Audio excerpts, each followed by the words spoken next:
The Gospel in 3 minutes. In Galilee, Jesus meets the brothers Simon and Andrew again. The first time they encountered him was in Judea, where the two were disciples of John the Baptist and heard John declare that Jesus was the Lamb of God. On that occasion they followed Jesus, and Simon received a new name, Peter. This is recorded in the first chapter of the Gospel of John. At that time they were invited to see where Jesus lived. It was a call to salvation, the same call Jesus extends to everyone who has their first encounter with him. Do you want to know where I live? Then come with me, is essentially what he says to every heart. It is an invitation to heaven. At their reunion in Galilee as described by Matthew, the two are called to service. The order is always this. First you receive the invitation to be saved, then the invitation to serve.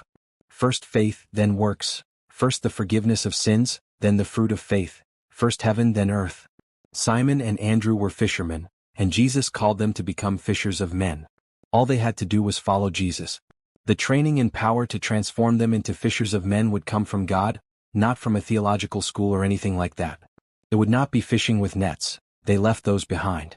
Their task wasn't to go out imprisoning people but to set them free. Walking with Jesus would make them living bait. They were to carry the taste and fragrance of Jesus wherever they went. A fisherman goes where the fish are, takes risks, and avoids making noise to avoid drawing attention to himself. It is Jesus, forgiveness, and salvation that the fisher of men speaks of, not religion, customs, or prosperity. The theme of the fisher of men is Jesus, the closest God has ever come to humanity. And the good news isn't a list of tasks but the announcement that Jesus died and rose again to save and justify sinners. In this chapter 4 of the Gospel of Matthew, two more fishermen are called to become fishers of men, James and John. They immediately leave their boat and their father, Zebedee, to follow Jesus. Immediately. Jesus takes priority. Many entrepreneurs, politicians, and artists of that time have had their names erased by the dust of centuries.